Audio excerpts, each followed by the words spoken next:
තෙරුවන් සරණයි. මම මේ වීඩියෝ එක කරන්න ඕන කියලා හිතුනේ.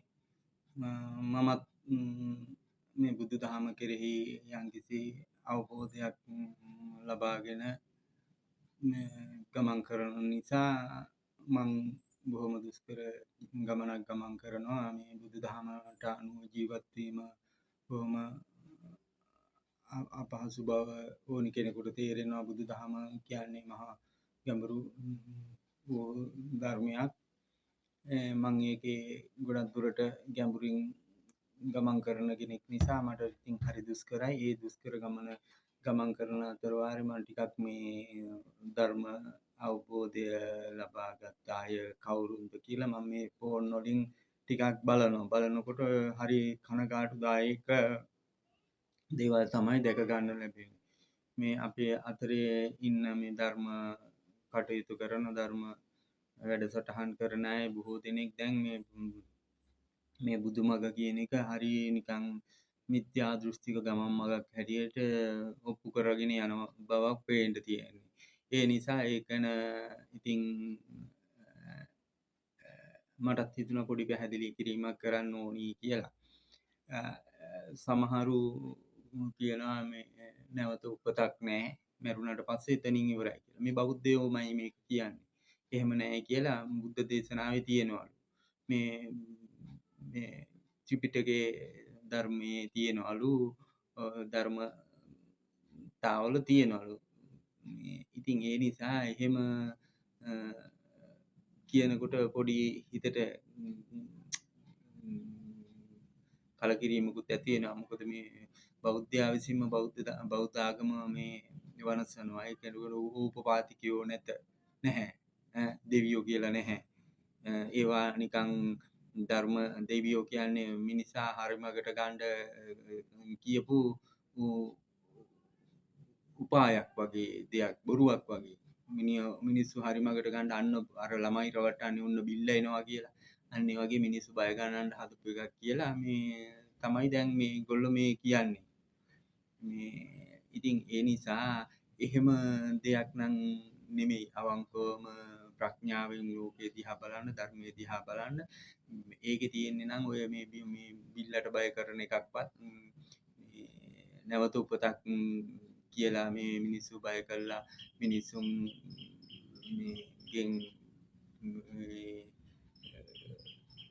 ලබා ගැනීමට කරන දෙයක්වත් නෙමෙයි. අද කාලේ ඒක සැපය පිණිස පිරිසක් උපයෝගී කරගෙන තියෙනවා. මේ බුද්ධ දේශනාවට පිටින් රැස් කිරීමට ඒක උපයෝගී කරගෙන තියෙනවා. ඒක ඇත්ත, ඒක නෑ කියනවා නෙමෙයි. ඒක සත්‍යයක්ම තමයි.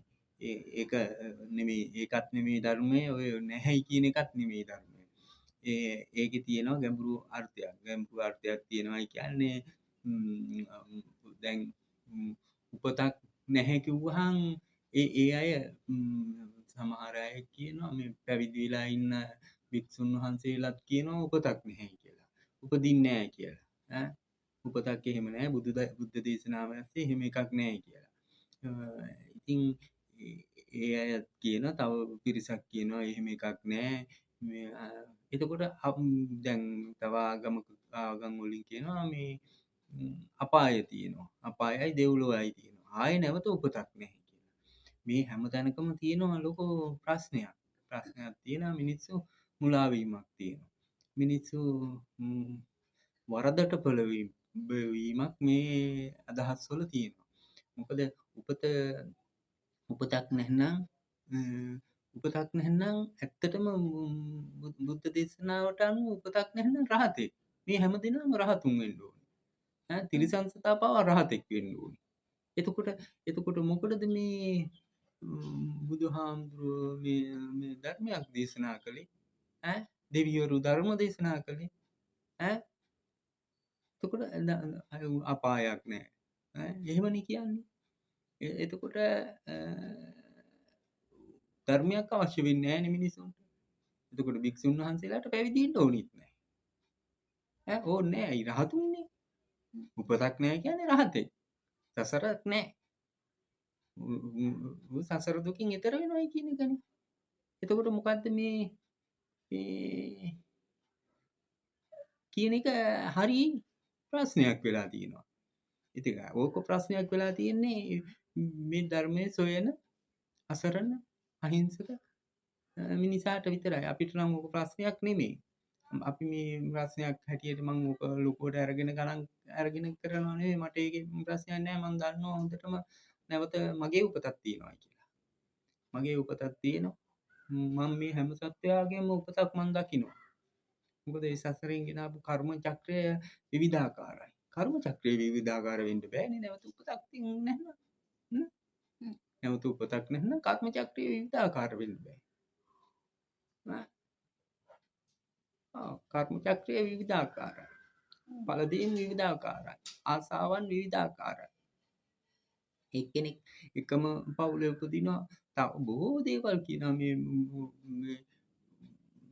නියුන් දරුවෝ ගැන කියනවා. ඒගොල්ලෝ ඔව් එහෙම වෙන්න බෑ කියලා. ඒවයි ඒ නියුන් කවුද දෙන්නෙක් ඉන්නේ? එකට ඇලිලා දෙන්නෙක් ඉපදුනත් ඒ දෙන්නගේ සිතුවිලි දෙකක්. කර්ම දෙකක්. ඔව්. එකට ඇලිලා ඉපදුනත් කර්ම දෙකක්. සමහරු ඉන්නවා ඔළුවෙන් එකට ඇලිලා ඉපදිලා මං කර්ම දෙකක් කියලා ඔප්පු කරන්න තැනක් තියෙනවා. කර්ම දෙකක් කියලා ඔප්පු කරන්න තැනක් මට තියෙනවා. ඔළුවෙන් ඇලිලා වගේ එකට ඇලිලා ඉන්නවා. එහෙනම් ඒ දෙන්න එක සැරේම මිය යන්න ඕනේ. ඔයගොල්ලෝ කෙනෙක් ටිකක් ගැඹුරින් හොයලා බලන්න හරි භයානක දෙයක් උතන තියෙනවා. උතන මහා ලොකු අපායක් තියෙනවා. අපායක් නැහැලු. අපායක් නැහැලු. මහා ලොකු අපායක් එතන තියෙනවා. අපාය ගැන මං කියා දෙන්න මම පෙන්නන්නම් අපාය මොකද්ද කියලා. ඔය නෑ කියන ඕනි කෙනෙකුට මං අපාය පෙන්නනවා. අපායක් තියෙනවා. මේ දැන් සාමාන්‍ය විදියට සම්පූර්ණ කඳෙන් බද්ධ වෙලා එක ඔළුවක් තියෙන ඇඟ දෙකක් තියෙන කෙනෙක් එකවර මැරෙනවා. හැබැයි යන්තම් ඇලිලා තියෙන දෙන්නෙක් ඉන්නවා. ওই දෙන්නකින් කෙනෙක් මරණයටපත් වුණොත් එක්කෙනෙක් බාගලා ඊට ස්වල්පයක් හෝ පරක්කු වෙලා මැරෙන්න ඉඩ තියෙනවා. ස්නායු සම්බන්ධතාවයක් තියෙනවා නම් මොළයේ සම්බන්ධතාවයක් තියෙනවා හෘද වස්තු එකක් නෙවෙයි නම් හෘද වස්තු දෙකක් නම් හෘද වස්තු දෙක නවතින්නේ දෙපාරකට. ඔව්. දෙපාරකට නවතින හරි භයානක දෙයක් භයානක අපායක් ඒක. ඔව්. එතකොට ඒවා මම මේ අපායක් ගැන කියන්නේ. මනුස්ස අපායක් ගැන මේ කියන්නේ. මේ අපායවල නැහැ කියලා කියනවනේ. අපායවල නැහැ කියලා කියනවා. මේ පෙනෙන්නේ නැති මේ ලෝධි අපාය මේ පොළොව යට තියෙන අපායක් ගැන හොයන්න කලින් අපි මේ මතු පිට අපාය දැක ගමුකෝ. මතු පිට අපාය දැක ගමු. උපතක් නැහැ කියන අය මේ අපාය දැක ගන්න. උපතක් නැහැ කියන අය මෙන්න මේ අපාය දැකගත්තට පස්සේ ඔයාලට තේරෙයිද මොකද්ද මේ වෙන දේ කියලා. දැන් එකට බද්ධ වෙලා දෙන්නෙක් උපදිනවා. මේක අකුසලයක්. විශාල අකුසලයක්. එකට ඇලිලා දෙන්නෙක් උපදිනවා. මෙහෙම ඔළුවෙන් සම්බන්ධ වෙලා තියෙනවා. ඔළුවෙන් සම්බන්ධ වෙලා මූණට මූණ සම්බන්ධ වෙලා තියෙනවා. මේගොල්ලෝ විඳින අපාය දකින්නවද? තමන්ට පුළුවන් නම් කෙනෙකුට පුළුවන් නම් මම මේ කියන දේ තේරුම් ගන්න. කෙනෙකුට පුළුවන් නම් උදේ පාන්දර නිින්දෙන් ඇහැරිලා නිින්දෙන් ඇහැරිලා මූණට මූණ ලං කරගෙන කතා කරන්න. කතා කරනකොට කටවල් දෙකෙන් එන දුර්ගන්ධය සුවල්පයක්. මේක දරාගෙන ඉන්න පුළුවන්. දරාගෙන ඉන්න පුළුවන්. මේ අපායක්. මේක මහා දුෂ්කර මහා දරුණු අපායක් මේක. ඊට පස්සේ එක කාගේ එක එකේ මල පහවල ගඳ අනිකට විඳින්න වෙනවා අනිවාර්යයෙන්. වාතයක් ගඳ වාතයක් ගියොත් අනිකා ඒ ළඟ ඉඳගෙන විඳින්න වෙනවා. බෑ කියන්න බෑ. නහය වහගෙන දෙන්නටම ඉඳ වෙනවා. එකෙකුගේ ශරීරය දුර්වලයි අනිකට ටිකක් රෝගියක් ඇහිල්ලා තියෙන එක ශරීරයකට. අනිත් ශරීරය ටිකක් නිරෝගී. මෙතන නිරෝගී එකත් රෝගයටමපත් වෙලා ඉතින්. රෝගියාගේ තත්ත්වයටම වැටෙනවනේ. මේ අපාය නෑ කියන අයට පුංචි අපායේ උදාහරණයක්. පුංචි උදාහරණයක් මේක. ආයේ වෙන දෙයක් ඕනේ නෑ. එතකොට මේ තව කෙනෙක් ඉන්නවා මොකක්ද මේ කර්මය?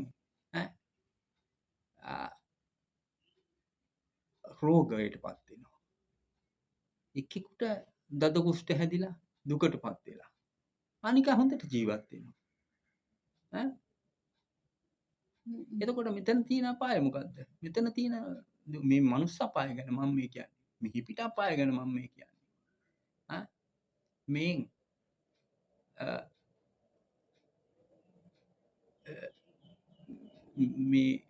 මේන් එක අපායක් තව අපායක්.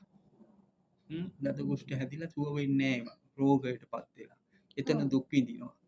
මේ අකුසලයක් නෙවෙයිද මේක? එතකොට මේකෙදි කරපු එකක්ද මේ? එකට ඇලිලා දෙන්නේ උපදින්නේ මේකෙදි කරගත්ත දෙයක්ද? අම්මා තාත්තගේ වරදක්ද?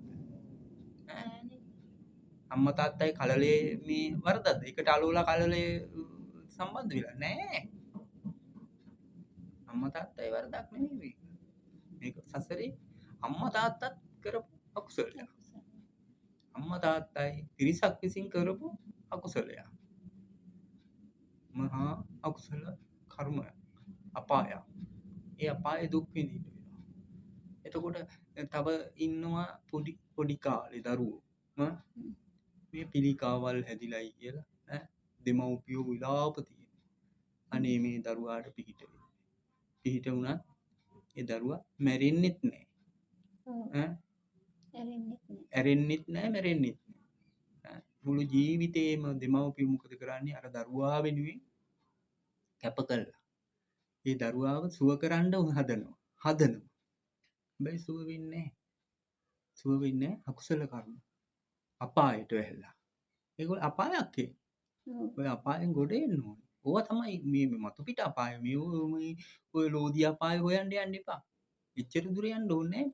මේකේ තියෙන අපාය දැක ගන්න. මේකේ තියෙන අපාය දැක ගන්න. මේ එක අපායක්.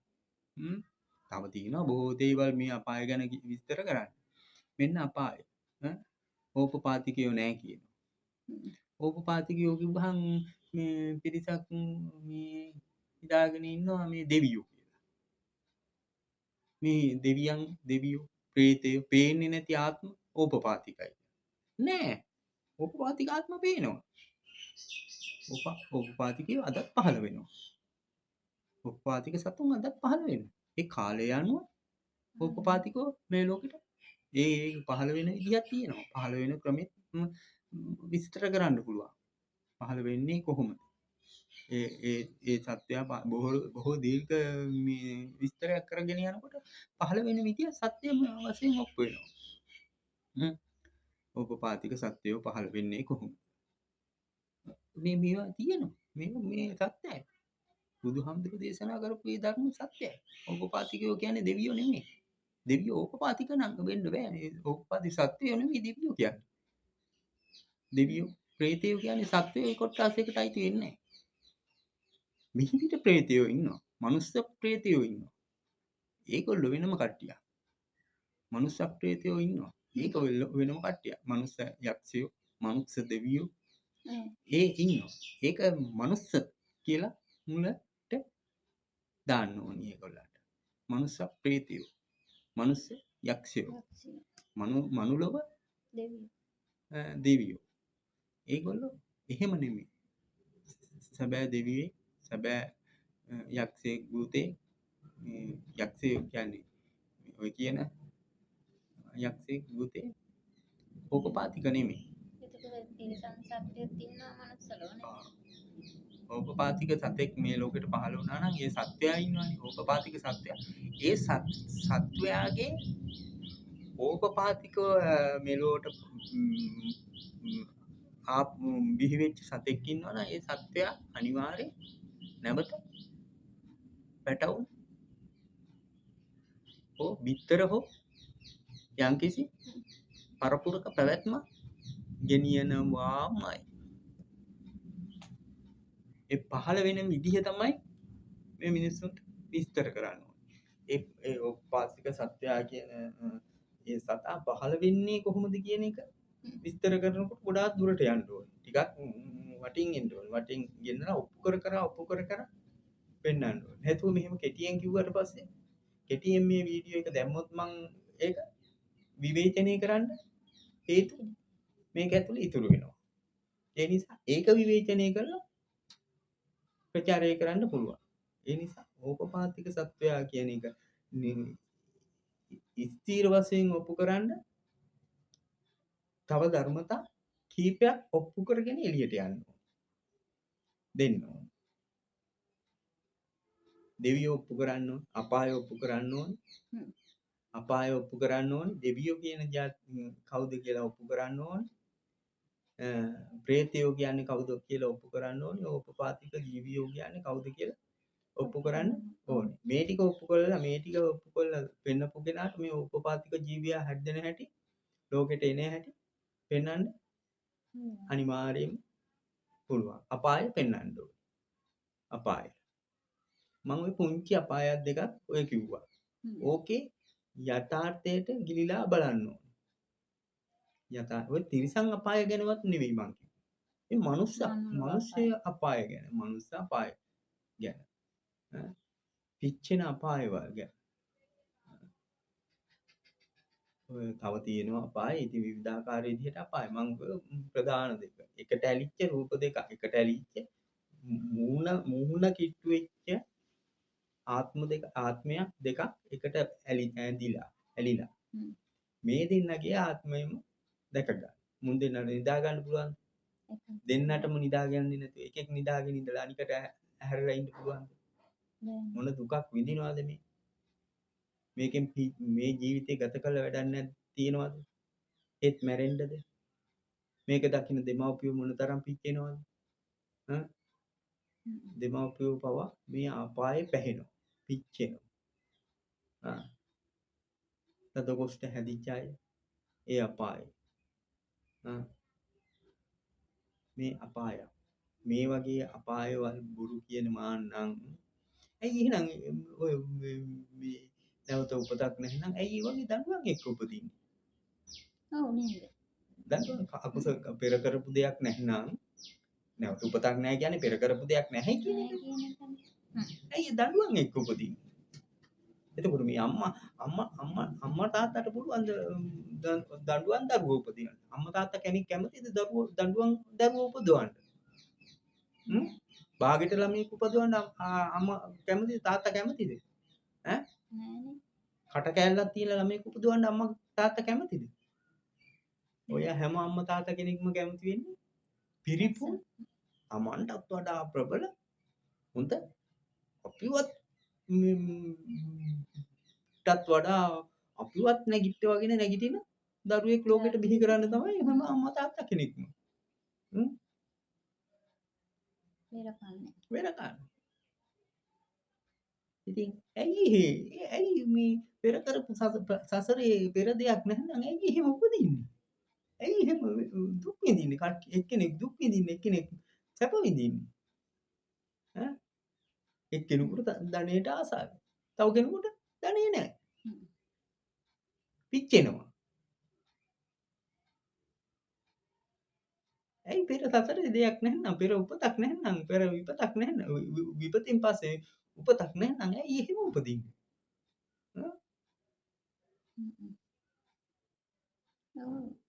එහෙම වෙන්න බෑ. ඒවට හේතු තියෙනවා. ඒවා බුදුහාමුදුරුවෝ දැක්කා. බුදු නෙතින් දැක්කා ප්‍රඥාවෙන් බුදුහාමුදුරුවෝ දැක්කා ආත්ම.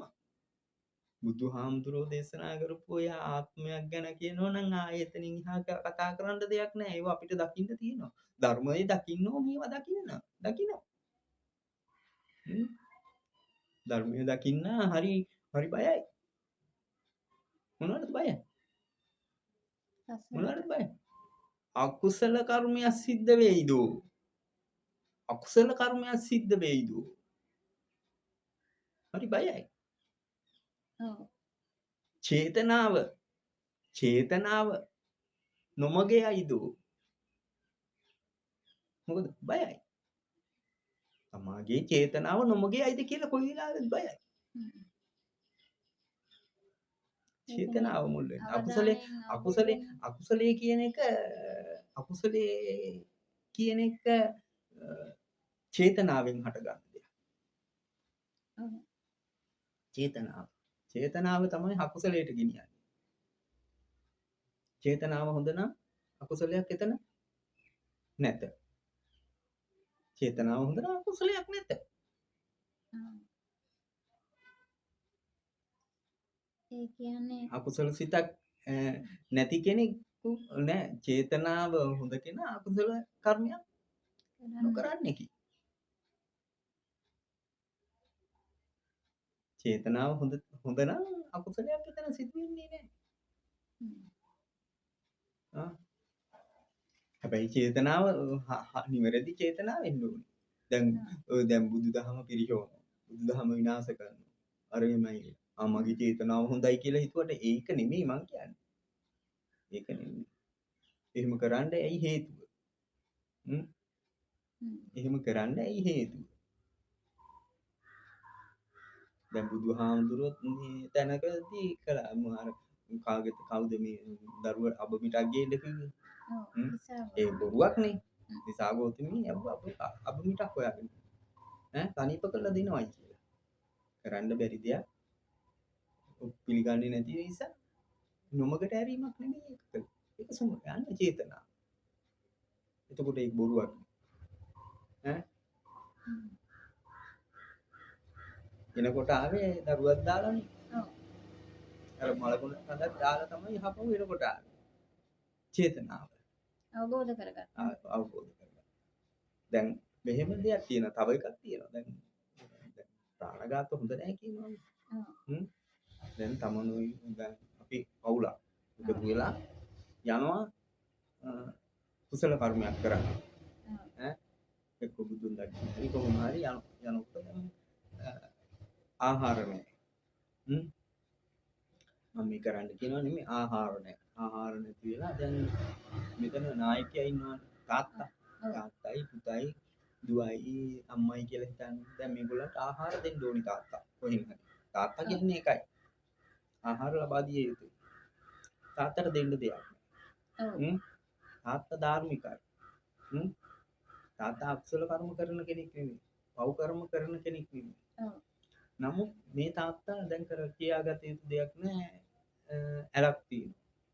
මේ ඇලට ගිහිල්ලා දොලක් හරි ඇලක් හරි ගඳක් හරි තියෙනවා මේ ළඟින් ගොඩ යන්න ඕනේ. මේකට ගිහිල්ලා මෙතනින් මාළුවෙක් අල්ලගන්න. මාළුව අල්ලගන්න එක ප්‍රාණඝාතයක්ද? ප්‍රාණඝාතයක්. ප්‍රාණඝාතයක්. හැබැයි මේ ප්‍රාණඝාතය කරන චේතනාවක් තියෙනවා. ඔව්. අන්න එතනයි ගැටලුව. ප්‍රාණඝාතය කරන චේතනාවක් එක තියෙනවා. චේතනාව යහපත් වෙනවා. චේතනාව දැන් ප්‍රාණය කියන්නේ මාළුවා කියන්නේ තිරිසන් සතෙක්. අකුසල ආත්මයක්. අකුසල ආත්මයක්. දැන් මෙයා කවුද මේ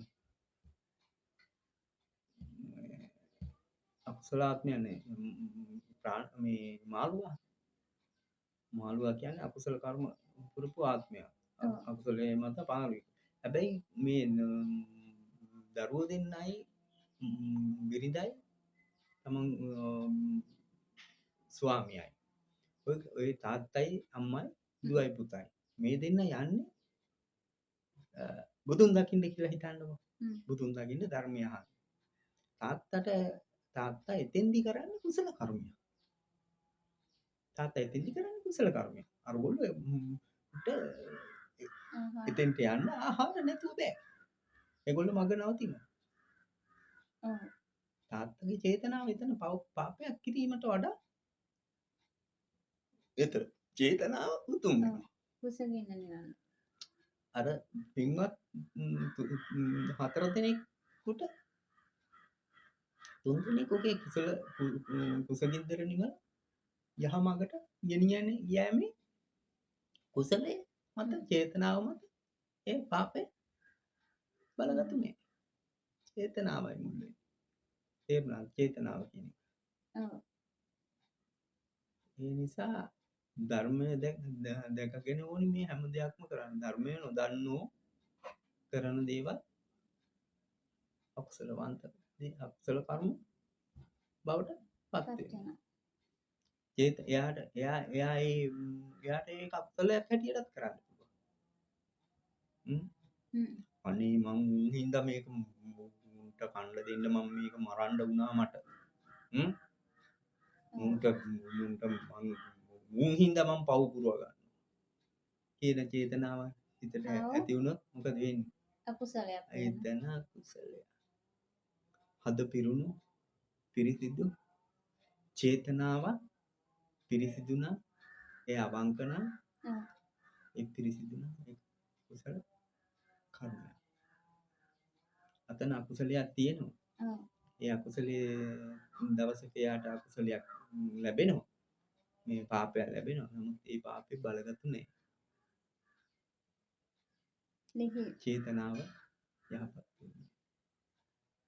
ඒ නිසා මේ බුදුදහම කියන්නේ මහා අමුතු දෙයක්. ඉතින් ඔය වගේ තමයි ඔය දේව ධර්මයක් කියන්නේ ඔය ඒවත් මේ නරක දේවල් නෙමෙයි. ඒවත් ඒ බොහෝ දුර යන්න ඕනි මිත්‍යා දෘෂ්ටික මිනිස්සුන්ට බොහෝ දුර යන්න එපා. දුර යන්න ඕනේ අයට ඒ දෙවිවරුගේ රැකවරණය තියෙනවා. මම මේ කියන්නේ මේ බෞද්ධයෝ කියන සසරෙන් දුකින් එතර වෙන්න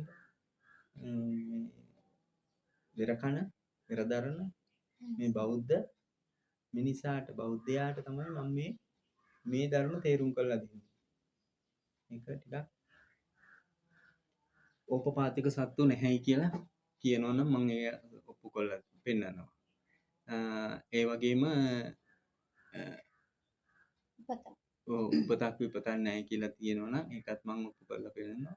අපායක් නැහැ කියලා කියනවනම් ඒක මම සත්‍ය වශයෙන්ම ඔප්පු කරලා පෙන්නනවා. හැබැයි මම මේ තර්කවලින් නෙමෙයි. බොහොම ධාර්මික සාකච්ඡාවලින් මම ඒ ඔප්පු කරලා දෙනවා. තර්ක කියන જાතිය මේ කාටවත් වැඩක් ඇති නෑ. වැඩක් නෑ. ඒකේ හදන්නේ එයා දැන් අපි 3 දෙනෙක් එකතු වුණා. එයාගේ මත දිනන්නේ තර්ක වලට තෝල්කෙක් ඕනේ. ඔව්. මතක තියාගන්න. තර්ක වලට තෝල්කේ ඕනේ. තෝල්කයාගේ තෝල්කයා නෙමෙයි නඩුකාරයෙක් ඕනේ. තර්ක වලට නඩුකාරයෙක්. නඩුකාරයාගේ තීරණේ හරි හෝ වැරදි එයාගේ තීරණේ තමයි අවසාන තීරණය. ඔව්. හරි හෝ වැරදි. උසාවියේ නඩුව අහනවයි කියන එකයි මේ ධර්ම තර්ක කරනවයි කියන එකයි දෙකම එක හා සමානයි. 3 දෙනෙක් එක තර්ක කරනවා. මේකට නඩුකාරයෙක් ඕනේ. මම මේ කියන දේවල් වලට නඩුකාරයෙක් අවශ්‍ය වෙන්නේ නැහැ. සාකච්ඡා කරලා හදවතට එකඟ පිරිසිදු සත්‍ය අවබෝධ කර ගැනීම විතරයි මම මේ කියන දේ. ඒ කියන්නේ Taman දැකපු ධර්මයේ සාකච්ඡා කරන්න. ඔව්. ඒකේ සත්‍ය අසත්‍ය ඔව්. විනිවිද දැක ගැනීම තමයි මම මේ කියන්නේ. නැතුව තර්කයක් කියන එක කවදාවත් වැඩක් ඇති දෙයක් නෙමෙයි. තර්කය කරන්න නම් එක්ක බුදුහාමුදුරුවෝ තියලා තිබ්බොත් හරි. බුදු කෙනෙක් නැහැනේ. බුදුහාමුදුරුවෝ ඉහලා සුනක වාඩි කරලා අපි දෙන්න තර්ක කරනකොට මගේ තර්කය හරිද ඔයාගේ තර්කය හරිද කියලා බුදුහාමුදුරුවෝ ඔප්පු කළොත් හරිනේ. ඔව්. එහෙම කෙනෙක් නැහැනේ. මේකට තියන්න වෙන්නේ තවත් ඒ වගේම මිත්‍යා දෘෂ්ටියේ උඩින් තියලා තමයි තියෙන්නේ. එයා ඉතින් මොන තීරණේ ගනීද හරිද වැරදිද දන්නේ නැහැ. එයා කිව්වා තාම එයා හරි කියලා. ඒකනේ. එහෙම බෑ. ඒ තර්කයයි උසාවියේ නඩුව හිල්ලයි දෙක එකමයි. තර්කයයි උසාවියේ නඩුව හිල්ලයි දෙකම එකයි. හැබැයි ධර්ම සාකච්ඡා කරනවා කියන එක වෙනම එක. ඒකේ සත්‍ය අවබෝධය. ඒකේ අනිත්‍යයට ප්‍රයෝජනයක් තියෙනවා ප්‍රයෝජනයක් තියෙනවා. සමාජෙට. එතන සත්‍යයක්ම ඔප්පු වෙනවා. ඔව්. එන්නේ නිසා ධර්ම සාකච්ඡාවකට මම ඕනිම තැනකට එනවා. ධර්ම තර්කය වලට මම කිසිම තැනක ඉදිරිපත් වෙන්නේ නැහැ. මට ඕනේ නැහැ. මොකද මම කැමති නැහැ උසාවිය ඇහෙන නඩුවල සාධාරණ අසාධාරණයක් මම කොතනකවත් දැකලා නැහැ. සාධාරණයක් මම දැකලා නැහැ. එතන අන්තිමට සිද්ධ වෙන්නේ කොහේවත් නැති මේ වැරදිකාරයෙක් නිවැරදිකාරයෙක් වෙන දෙයක් තමයි මම දැකලා තියෙන්නේ. ඒගොල්ලන්ට පුළුවන් වැරදිකාර හොඳ මිනිස්සුયો වැරදිකාරයෝ කරන්න. ඔව්. ඒ වගේ තමයි අද මේ ධර්ම තර්ක. එතෙන්ට එන්න බෑ අපිට. එතෙන්ට ඇහිල්ලා වැඩක් නෑ. කාලේ නාස්ති කිරීමෙන් පළක් නෑ. යහපතක් වෙනවා නම් පමණක් කාලේ නාස්ති කරන්න පුළුවන්. ඒ නිසා ඒක මම අවසාන වශයෙන් ඒක කියලා මම මේ සාකච්ඡාව මෙතනින් නවත්තනවා.